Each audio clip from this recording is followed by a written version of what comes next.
dimension of fraud that is happening in our nation. This time around, we are not talking about Yahoo boys. We are not talking about the institution of government and the financial institutions. Now, this one, they are now using judiciary and the police and the staff of the bank to commit fraud. Now, how do this fraud operate? I will use the one that has to do with my client as a case study. If you have money in your account, and probably somebody paid money into your account, probably the person purchased property from you, you people did everything, he paid you, the person can go back to police, telling police that he mistakenly paid the money into your account. And police will now negotiate with them, negotiate with the bank, look for a particular court, in quote, magistrate court, and get court order to collect that money back. My client, Mr. Godwin Emmanuel, operates a corporate account with Access Bank. So all of a sudden, he discovered that he cannot have access to his account anymore. He contacted his account officer. His account officer said, they placed PND in your account. So he asked what happened. He said, police placed PND. There is another placing PND. He said, what actually happened?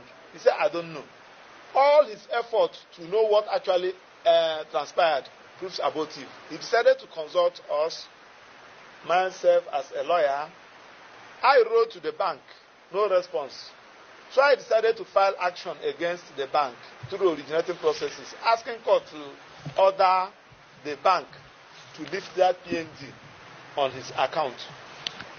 So lo and behold, upon serving the Access Bank now in reply filed their counter, saying that they placed that order based on police the court order issued by a magistrate court in Maraba to the police to place PND in that account.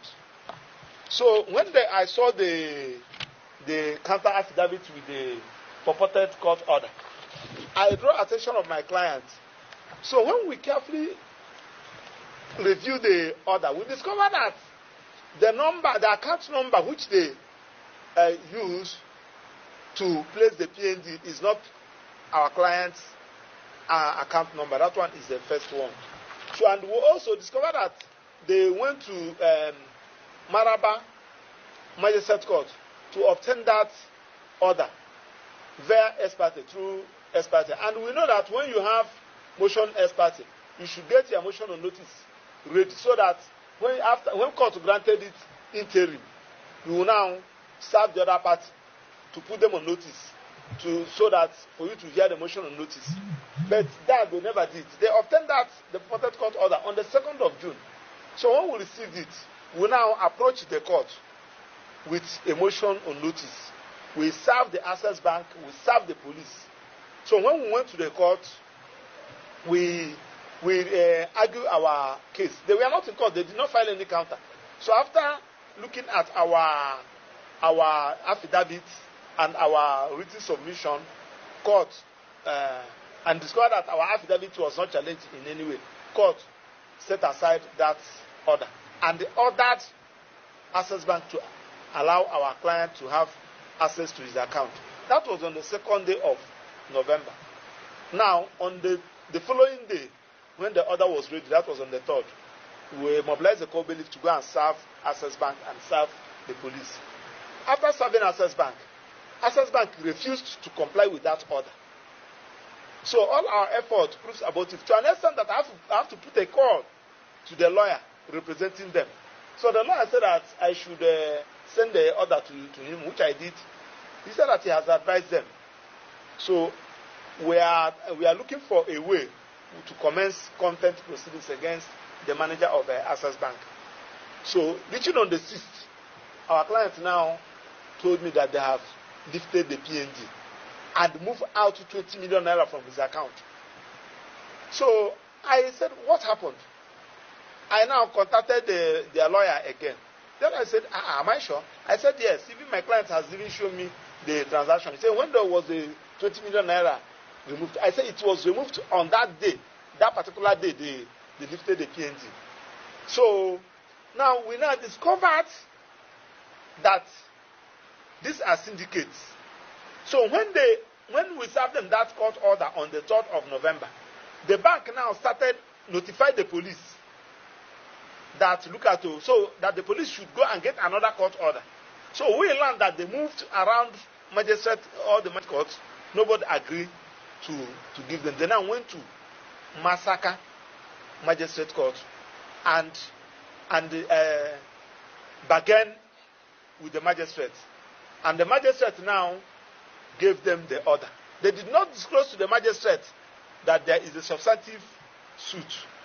And the magistrate did not ask them, go and put these people on notice. The magistrate now gave them the order that they to remove that 20 million naira from our client's account.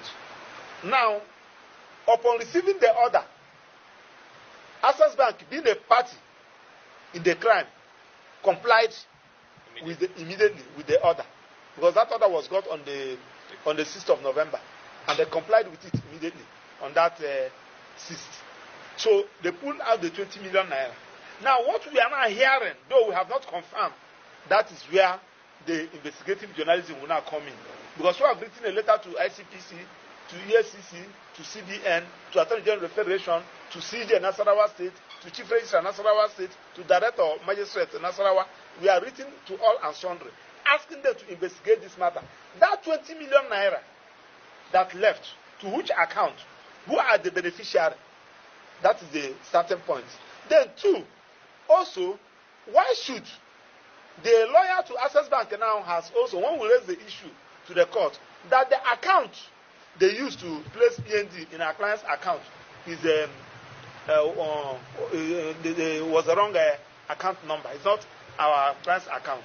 The lawyer now filed a counter saying that it was a mistake. They deposit in affidavit that it was a mistake. That one is the talk of another day. But what we are now saying is that we need to bring it to attention before things get wrong. Because now my client is a victim. One other Livy is also a victim. That one, I think his own is, they said they collected 70 million naira. The other one, Anazodo, or the other one, that one, his own is 120 million naira. So now another person just called me from Otako. He's a trader in Otako. His own, same thing. His own is also going on now. So this is what they are doing in the bank now, using police. Now we have also, what information we got is that when a police officer was confronted, he said that IG sent him. That is acting, that SP Bologi, that IG sent him. So we are now accusing IG that he's using his office to commit fraud. So it is now left for him to come and explain how IG sent him. The one of Magistrate Court in Nasarawa, in Masaka, that one also, he said that he's acting on behalf of the CJ and the CR. So he's now the agent of the CJ, Chief Justice of Nasarawa State, and the Chief Registrar of Nasarawa State, whom he's working for.